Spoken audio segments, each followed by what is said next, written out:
Como já vimos, então, o artigo 264 do Código Civil, ele fala da obrigação solidária, a obrigação ativa, a obrigação solidária ativa e a obrigação solidária passiva. Agora nós vamos tratar da obrigação solidária ativa.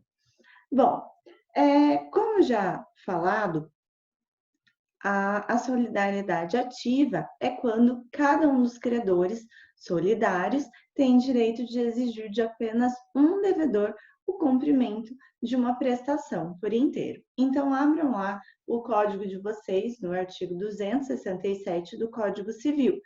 É esse o artigo específico que vai falar sobre a obrigação solidária ativa, tá? Então, o artigo diz assim: cada um dos credores solidários tem direito a exigir do devedor o cumprimento da prestação por inteiro. Então, nós podemos dizer que a solidariedade ativa, ela tem as seguintes características. Na realidade, ela tem duas características. Primeira, cada credor pode exigir a dívida inteira do seu devedor. E o segundo, o devedor deverá pagar a qualquer um dos credores, antes que seja feita a cobrança judicial. Então, esse devedor, ele pode pagar para qualquer um dos credores dele. Não precisa pagar para todos de uma vez, necessariamente, ou obrigatoriamente para uns ou só para o outro. Ele pode escolher e pode pagar para quem ele quiser. Pagando para qualquer um deles ou para todos, a obrigação se extingue, ou seja, ele estará livre da obrigação, certo? Bom, imagine então o seguinte exemplo. Roberto obrigou-se a pagar 20 mil reais para João e Maria, que são advogados, a título de honorário advocatícios. O contrato prevê o quê? Que João e Maria são solidariamente credores de Roberto. Na data do vencimento desse contrato, Roberto não paga a sua dívida. Então, considerando que João e Maria são credores solidários ativos de Roberto, o que pode acontecer? Primeiro, João e Maria podem cobrar Roberto em conjunto, os dois irem lá e cobrar com o Roberto. E a segunda hipótese, João pode cobrar sozinho Roberto. Ou, como terceira hipótese, Maria pode sozinha também cobrar Roberto nessa situação, certo? Assim, antes da cobrança judicial, o Roberto pode se desobrigar caso ele pague os dois, óbvio, ou ele pague somente para o João ou somente para Maria o valor desse contrato de honorários advocatícios, certo? Então, ele pagando para qualquer um dos credores, ele se desobriga ele se desobriga da obrigação. Ele não é mais obrigado, a obrigação se extingue. O artigo 268, ele diz o seguinte: enquanto alguns dos credores solidários não demandarem, ou seja, não tiver uma cobrança judicial, não cobrarem judicialmente o devedor em comum, a qualquer um deles ele pode pagar. É por isso que, neste caso, Roberto pode pagar para qualquer um dos seus credores. Porém, primeiro ponto, por que ele pode pagar qualquer um dos credores? A gente vai encontrar esteio também lá no artigo 267, né? Porque o artigo 267 do Código Civil prevê que cada credor tem o direito de receber a dívida por inteiro. Então, tanto faz para que credor eu vou pagar. O importante é que eu pague, tá? Agora, o final do artigo 268 diz o seguinte: ajuizada a demanda judicial voltada à existência da prestação por um dos credores, aí o devedor não poderá mais efetuar o pagamento para qualquer um dos seus credores, certo? Ou seja, o devedor, ele não vai mais poder escolher quem ele quer pagar, ou ele não vai mais poder pagar para qualquer um. O devedor, neste caso, ele terá que pagar para aquele que entrou com a ação judicial, para aquele que está o cobrando judicialmente. Por quê? Porque isso nós chamamos de prevenção judicial. É quando o devedor ele tem que pagar somente para aquele que ajuizou uma ação de cobrança contra ele, somente aquele que o cobrou judicialmente. Então, quando o devedor paga uma parte da dívida, toda para os credores, a dívida vai se extinguir, certo? Outra coisa, nós temos lá, próximo artigo, 269 do Código Civil. Esse artigo diz o seguinte, gente, que se o devedor pagar uma parte do que ele deve ou toda a parte do que ele deve, a dívida vai se extinguir naquele limite, naquele montante em que foi pago. Ou seja, se ele pagar uma parcela, vamos supor, vamos voltar naquele exemplo do contrato de honorários advocatícios. Então, o Roberto contratou os advogados João Maria e aí fecharam em 20 mil reais. Então, o Roberto deveria pagar 20 mil reais para João Maria. Mas ele acordou que vai pagar em parcelas. E ele apenas paga uma parcela de 5 mil reais. E ainda falta o outro. Bom, segundo o artigo 269 do Código Civil, a obrigação vai se extinguir em relação a esses 5 mil que já foram pagos, mas ainda vai subsistir em relação aos 15 mil que ainda faltam ser pagos, certo? Então, ela vai se extinguir somente em relação àquela parte que já pagou. E outra, se ele já pagou para um devedor, para um credor, essa também, a obrigação vai se extinguir em relação àquele credor solidário que recebeu.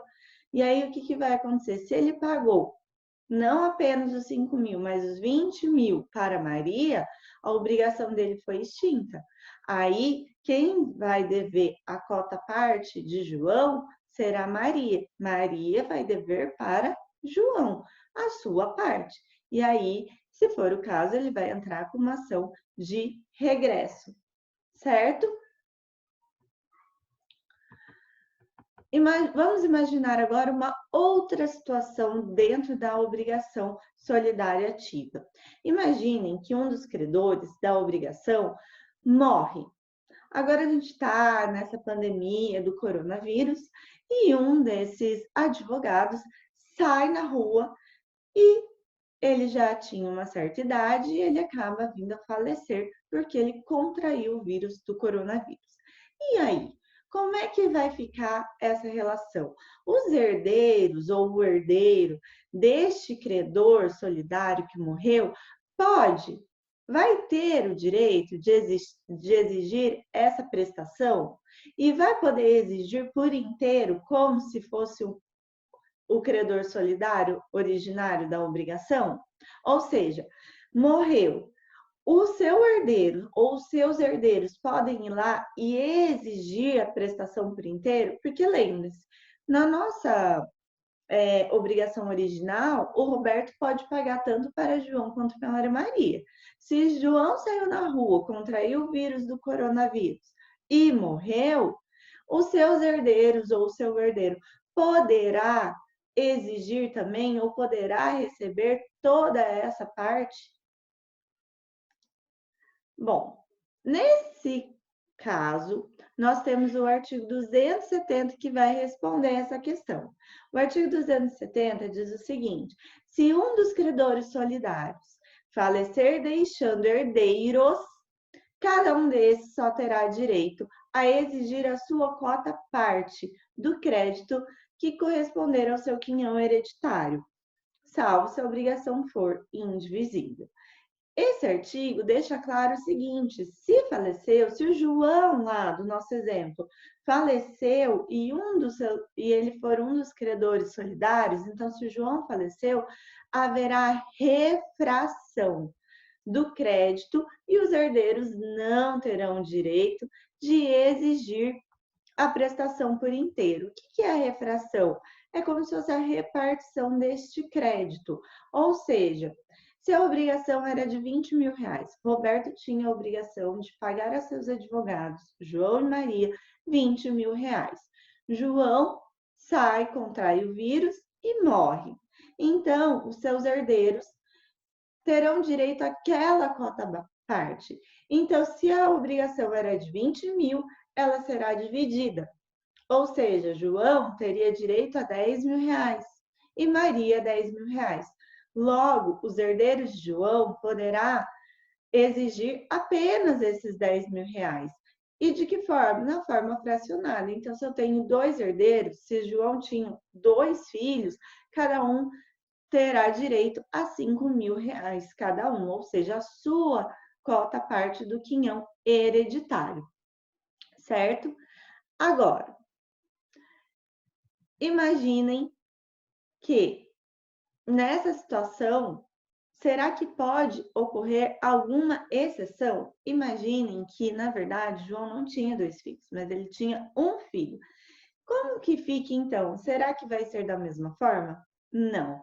Nesse caso, existem 3 exceções, tá? Em que não vai ocorrer a refração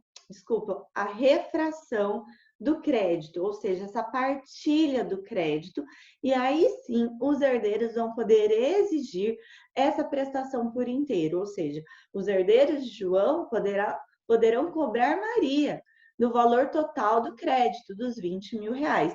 Em que situações? Primeiro, se João tinha apenas um herdeiro, ou seja, se João tinha apenas um filho. Nesse caso, o filho de João, o Zezinho, vai entrar no lugar de João. E aí é como se ele fosse o credor, como se ele fosse o João. E aí ele pode cobrar diretamente o valor total da dívida de Maria. Claro que ele ainda vai dever ao outro credor a sua parte, mas ele pode cobrar. Veja, no caso anterior, os herdeiros não podem cobrar a totalidade do crédito de Maria. Então, se João morreu e ele deixou 2 filhos, estes 2 filhos não podem cobrar os 20 mil reais de Maria. Eles não podem cobrar a totalidade da prestação. Por quê? Porque o artigo veda. Mas, no caso, se João só tinha um filho, aí há uma exceção. Aí este filho entrará no lugar do João, será credor e poderá pedir a totalidade do crédito. Poderá exigir os 20 mil reais de Maria. Segunda hipótese, quando todos os herdeiros do credor solidário se unirem para exigir a prestação. Então, voltando no caso lá do João e Maria advogados.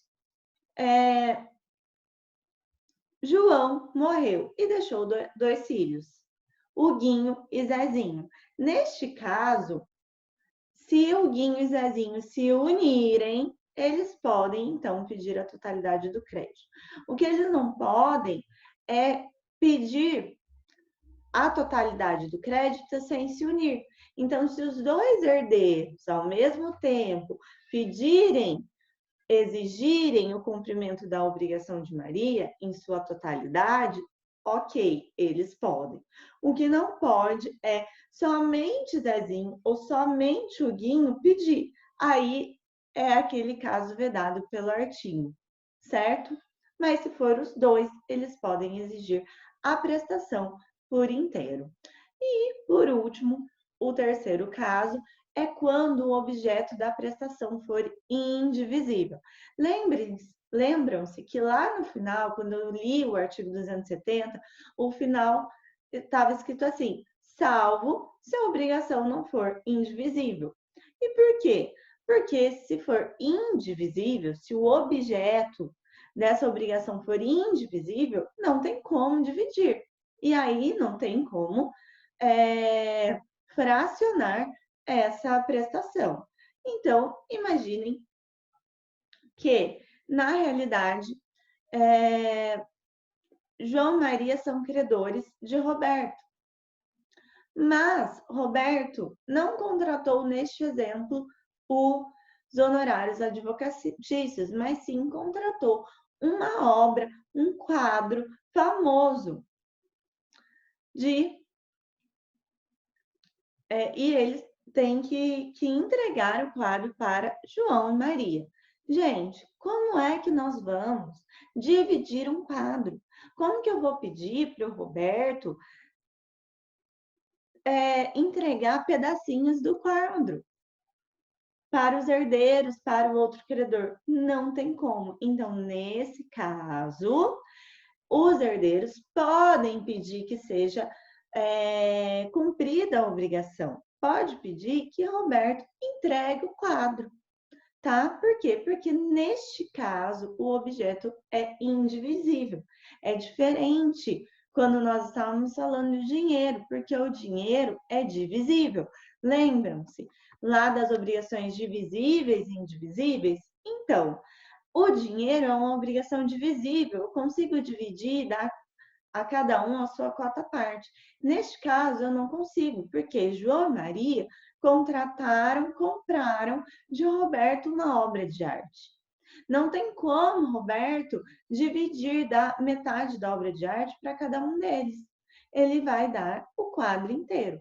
Caso João venha a falecer, ele ainda deverá dar o quadro inteiro, e não 3 quadros, 4 quadros ou 2 quadros, certo? Agora nós vamos falar de um outro assunto, da conversão da prestação da obrigação solidária ativa em perdas e danos.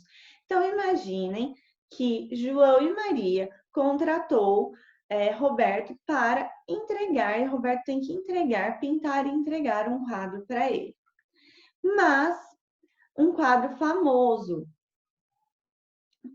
Mas, Roberto destrói o quadro. Com culpa. Roberto vai lá e, com culpa, destrói o quadro que deveria entregar para os seus credores. E aí? Aí nós vamos nos socorrer ao artigo 271 do Código Civil. Ele vai falar o seguinte: convertendo-se a prestação em perdas e danos, subsiste para todos os efeitos a solidariedade. Ou seja, não é porque o objeto se perdeu e aí nós convertemos em perdas e danos que não vai mais existir a obrigação solidária. Ou seja, neste caso de João e Maria terem comprado o quadro do pintor famoso ou o quadro famoso do Roberto, e o Roberto acabou destruindo com culpa dele o quadro, neste caso, a obrigação vai se transformar em perdas e danos. Então, o Roberto vai ter que pagar, vai ter que dar o valor em dinheiro do quanto valia esse quadro para João e Maria, tá? E não é porque essa obrigação se converteu em perdas e danos, em dinheiro, é que ela vai deixar de ser solidária. Ela não vai. Na solidariedade ativa, quando nós tivermos a obrigação solidária e essa obrigação se resolvendo, então, em perdas e danos, mesmo assim vai permanecer a solidariedade ativa, certo? Então, neste caso, ele vai ter que pagar em dinheiro para os dois, tá? E qualquer um dos dois poderá cobrar Roberto.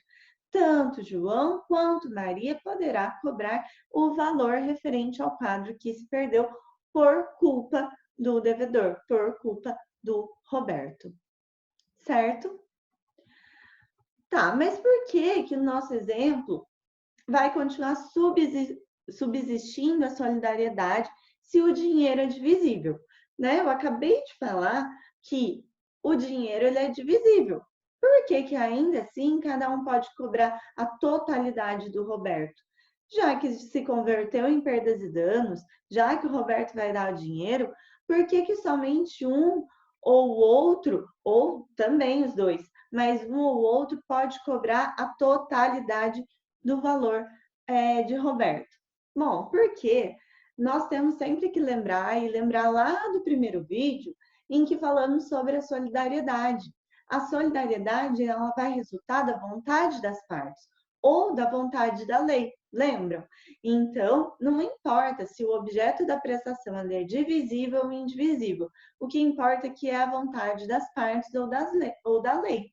Ou seja, se as partes ou se a lei optou ou indicou pela solidariedade naquela obrigação, então é isso que vai contar. O que nós temos que analisar aqui é a vontade. Houve vontade das partes?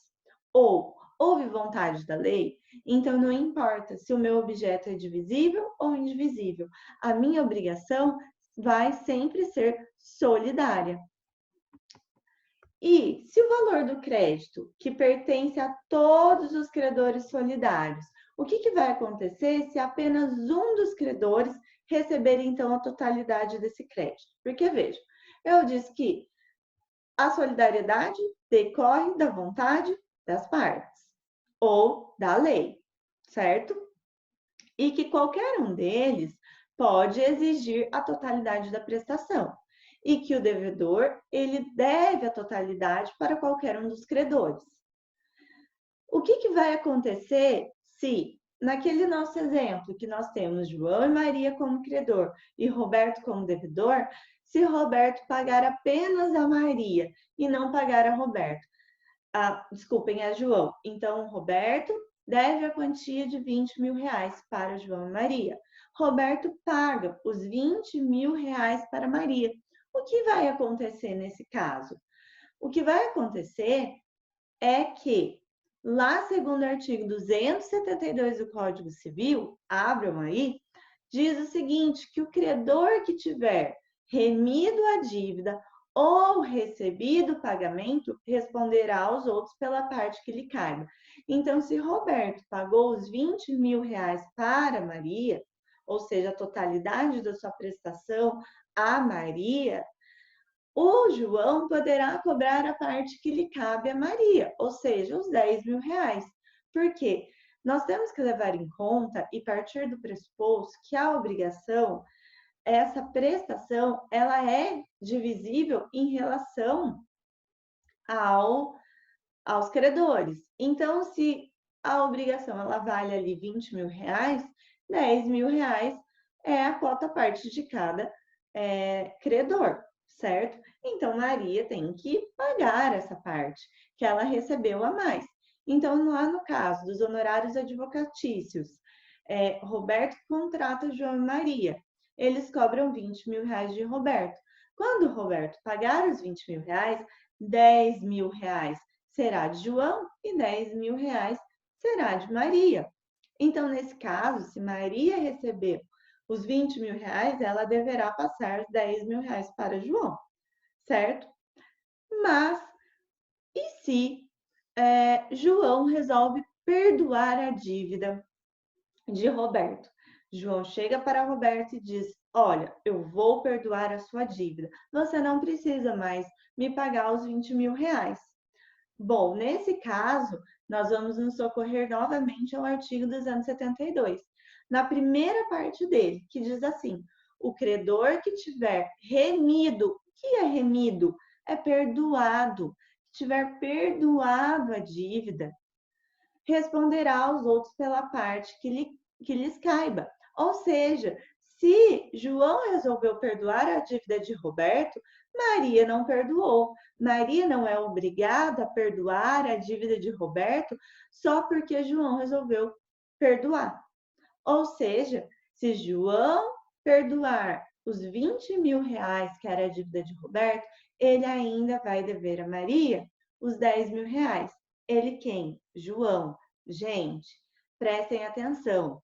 Se a dívida for remida, se a dívida for perdoada por um dos credores, a obrigação se extingue em relação ao devedor, tá? O devedor nada mais deve aos credores. Quem vai dever é aquele credor que perdoou a dívida, certo? Quem vai dever para o outro credor é aquele que recebeu a totalidade da prestação. Ele ainda vai ter que prestar contas daquela parte, ou que ele perdoou ou que ele recebeu, certo? Então era isso, vamos falar só até aqui sobre a solidariedade ativa e continuamos mais nos próximos vídeos.